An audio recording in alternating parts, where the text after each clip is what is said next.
Imagine a library, not one of brick or stone, but one woven from the threads of what has been. This is the spiral library of Haret. It is not a place you find on any map made by human hands.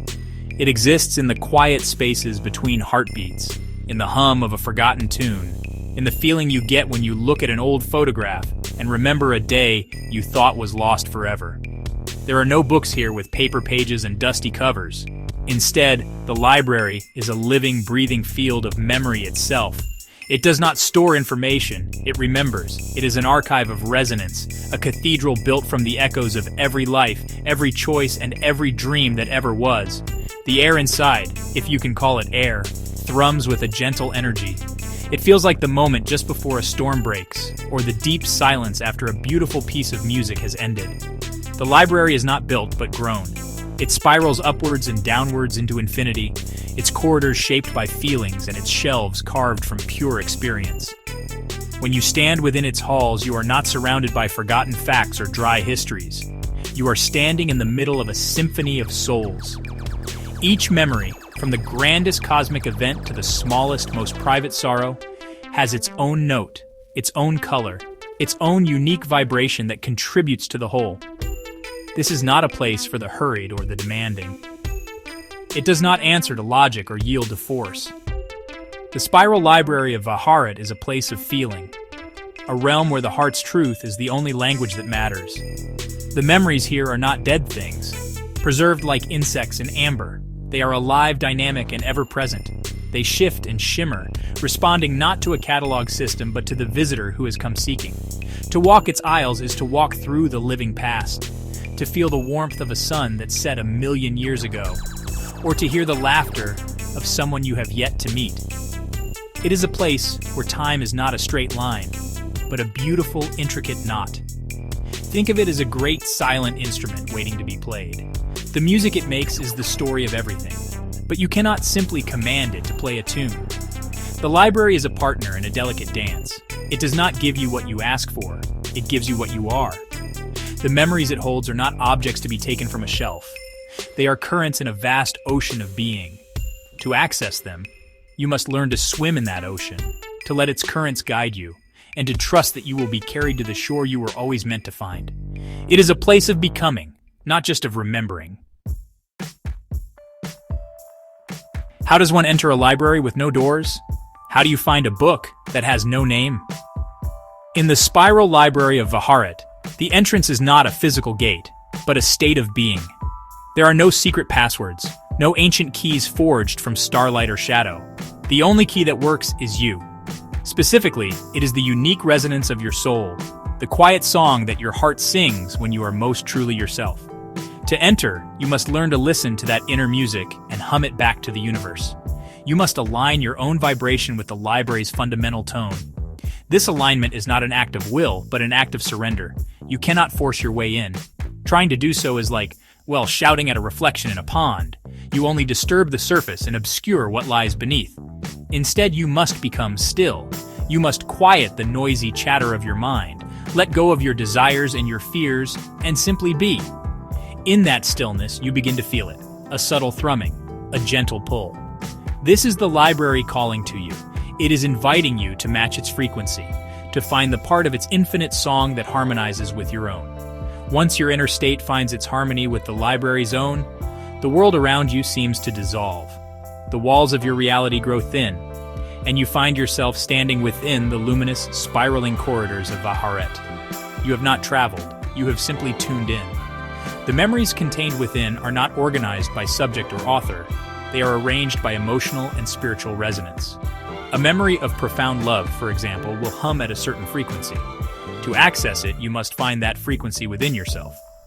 You do not read the memory, you become it for a moment, experiencing it as if it were your own. This is why intention is so crucial. The library responds to the truth of your seeking. If you come with a greedy heart, seeking power or control, the library will remain a silent, impenetrable wall of light. It cannot be deceived, for it reads the very essence of your being. But if you come with an open heart, with a genuine desire to understand, to heal, or to connect, the library will open to you like a flower. It will offer you the echoes that match the purity of your quest, guiding you to the knowledge that you are truly ready to receive. The key is not what you know, but who you are. The spiral library is not one single place, but a collection of domains, each with its own purpose and its own gentle rules. Deeper within the main spiral, you might find the whispered shelves. This is where small, forgotten moments are kept. The memory of a child's first laugh, the feeling of sunlight on your skin on a perfect afternoon, the scent of a long-lost home. These memories are delicate, like motes of dust in a sunbeam. To access them, you must be quiet and patient. You cannot grasp at them. You must let them settle upon you like snowflakes, each one a tiny, perfect gift of a moment that was almost lost to time. Further in, you might discover the mirror aisles. This domain is not for the faint of heart. It does not hold memories of events, but reflections of choices. As you walk these corridors, you see not what happened in the past, but what could have happened. You see the paths you did not take, the words you did not say, the person you might have become if you had turned left instead of right. The mirror aisles are not here to inspire regret. They are here to teach wisdom, to show you that every choice you make creates a universe of possibilities. The rule here is acceptance. You must look upon these other selves without judgment, and in doing so, you learn to fully embrace the self you are now. Then there is the Chamber of Living Tomes. This is one of the most sacred spaces in the library. Here, the memories are not just echoes, they are conscious entities. These are the life stories of great beings, of entire civilizations, of moments so powerful they gained a life of their own. You do not read a living tome, you commune with it. You ask it questions, and it answers not in words, but in feelings, images, and direct understanding. Access to this chamber is granted only to those whose intentions are pure, for the knowledge here is potent. The tomes themselves decide who is worthy of their wisdom, and they will remain silent and still for any who approach with arrogance or a closed heart. Beyond these, there are other, more mysterious domains. The Vault of Vanished Records holds the memories of things that have been deliberately erased from history, waiting for a time when the world is ready to remember them. The Glyph Archive contains the raw patterns of creation, the symbols and sounds that form the building blocks of reality. And at the very heart of the spiral lies the Archive of Becoming, a place that holds not memories of the past, but the potentials of the future. It is a space of pure possibility, a reminder that the story is not yet over, and that new memories are being woven into the library with every breath we take. Each domain is a world unto itself, with its own lessons to teach. The fundamental principle of the spiral library of Haret is resonance. It's a concept that, honestly, our world, so focused on action and control, often struggles to understand. You cannot conquer the library. You cannot break its codes or force its locks. To gain access to its deepest secrets, you must learn the art of listening. But, this isn't listening with your ears, but with your entire being. It's a process of becoming so quiet and so open that you can actually feel the subtle frequencies of the memories around you. It's about letting go of the need to find something and instead, just allowing yourself to be found. Readiness is the other side of this same coin. The library is a mirror, and it will only show you what you are prepared to see. If there is a part of your own story you're not yet ready to face, a truth you're still running from, the library will gently shield you from it. The memories connected to that pain will remain just out of reach, their frequency just a little too high or too low for you to tune into. But this isn't a punishment, it's an act of profound kindness. The library knows that confronting a memory before you have the strength to integrate it can cause way more harm than good. So, it waits for you, patiently, until you've grown enough to handle the truth. This process is entirely internal. It has nothing to do with your intellect, your strength, or your status in the outside world.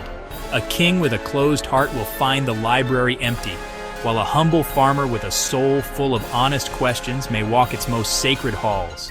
Your intention is your compass. If you seek knowledge to heal a part of yourself, the library will guide you to memories of resilience and recovery. If you seek to understand another person, it will offer you echoes of their joys and sorrows, allowing you to feel a flicker of their experience and, honestly, fostering true empathy. Therefore, the journey into the library is a journey into the self. Before you can explore its vast archives, you must first explore the landscape of your own heart. You must ask yourself, what am I truly seeking? Why do I want to know this? Am I ready to be changed by what I find? The library does not respond to demands, only to honest answers. It is a place of deep, reciprocal trust. When you trust the library enough to be vulnerable and open, it trusts you with its memories. The experience is not one of taking information, but of entering into a sacred dialogue with the living history of the universe. You are not alone in the Spiral Library. Even though it might seem empty at first, there are beings who tend to its shimmering corridors. They aren't guards or librarians in any way we might understand. They are the caretakers, and their role isn't to restrict access, but to ensure safety and offer guidance. These beings are made of the same resonant light as the library itself, their forms fluid and gentle, their presence more felt than seen. They don't carry weapons or enforce strict rules. Their purpose is one of compassion, to help visitors navigate the overwhelming currents of memory without getting lost.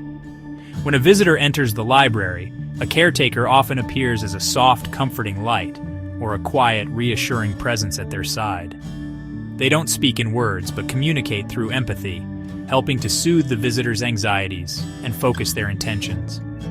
If you're struggling to find the right resonance, a caretaker might gently hum a harmonizing tone, not to give you the answer, but to help you find it within yourself. They're like expert music teachers, guiding your fingers to the right keys until you can play the song on your own. They curate the experience, making sure you're not overwhelmed. The caretakers also act as protectors, but their protection is, well, really subtle. If a visitor stumbles into a memory that's too painful or too powerful for them, a caretaker will gently redirect them. They might weave a veil of soft light around the memory, making it temporarily inaccessible, or guide the visitor's attention toward a different, more healing echo. They do this without judgment, understanding that every soul has its own pace of growth. Their primary concern is the well-being of both the visitor and the memories themselves, which are treated with the reverence one would give to a living thing. Their support is crucial, because navigating the library can be disorienting. It is so easy to lose yourself in the endless sea of what-ifs in the mirror aisles, or to be shattered by the raw grief held within a tragic memory. The caretakers are anchors. They keep you tethered to your own sense of self, reminding you that you are a visitor here, a witness to these memories, not a prisoner of them. They help you to touch the past without being consumed by it, to learn from it and then to return to your own time and your own life enriched and whole. They are the gentle, silent guardians of a sacred trust. The true purpose of the Spiral Library of the Haret isn't just the storage of the past. It's far more profound than that. The library exists to show us that memory is not a static record of events, but a dynamic, living force that shapes who we are in the present. To remember in the context of the library is not just to recall a fact, it's an act of activation. When you resonate with a memory within its halls, you're not just observing it from a distance. For a fleeting moment, you are reintegrating a piece of yourself that was dormant or forgotten. This process is transformative. Imagine a musician who has forgotten how to play a certain chord. The library doesn't hand them a sheet of music showing them the notes.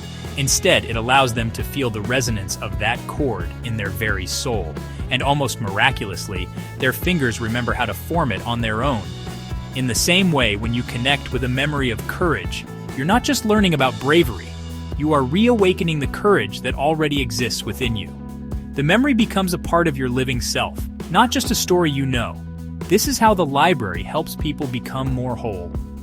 The library itself is incorruptible. Because it is made of pure resonance and responds only to the truth of one's inner state, it cannot be manipulated, edited, or destroyed. A tyrant cannot erase a shameful history from its shelves because that history exists as a vibrational truth. A liar can't insert a false narrative because the library simply would not recognize its discordant frequency. It's the ultimate, unchangeable record of what is and what was. This makes it a place of profound justice and clarity. It holds the truth, patiently waiting for those who are ready to hear it. This is the deeper significance of the Haret. It's not a place for scholars to gather data, but for souls to reclaim their truest tones. The memories you access are the ones you need for your own journey of becoming. You might reconnect with a forgotten joy that reminds you how to laugh, or a deep sorrow that teaches you the true meaning of compassion. Each visit is a step closer to your authentic self as you gather the scattered notes of your own song and learn to sing it with more confidence and clarity. The goal isn't to know everything, but to become more fully yourself. In the end, you do not come to the spiral library of Haret to take something from it. You don't check out books or copy down records. To do so would be to misunderstand its very nature. You come to the library to give something: your attention, your openness, your willingness to listen. You come to be a vessel, an instrument through which a forgotten part of the universe can once again be felt. The library is not a warehouse of information you raid for your own purposes. It is a sacred partner in the eternal dance of remembering. The experience is one of tuning, not taking. Like an old radio, you slowly turn the dial of your own awareness, filtering out the static of your daily life. You listen for a clear signal, a faint melody that calls to you from across the sea of time. And when you find it, you don't capture it. You simply allow it to play through you. For a moment, your heart beats in time with a heart that stopped beating long ago. Your eyes see a sky from a world that no longer exists. You feel a love or a loss that is not your own, and in doing so, you expand the boundaries of who you are. This is why those who have visited the library speak of it with such reverence. They understand that the memories are not theirs to own. They are borrowing them, honoring them, by giving them a moment of renewed life. The library, in turn, is not diminished by this sharing. In fact, it is enriched. Each time a visitor resonates with a memory, that memory becomes a little stronger, its song a little clearer. The act of remembering is a collaborative one, a sacred trust between the seeker and the sought, between the archive and the heart. So, do not try to read the spiral library. Don't try to catalog its contents or master its secrets. Instead, stand before it in humble silence. Quiet your mind, open your heart, and listen. Listen for the hum of a memory that is waiting for you. Let it find you. Let it fill you. And for a brief, wondrous moment, let the library remember through you. For in that moment of pure connection, you are not just a visitor to the archive of all things. You are a living, breathing part of it. And that is a magic greater than any book ever written.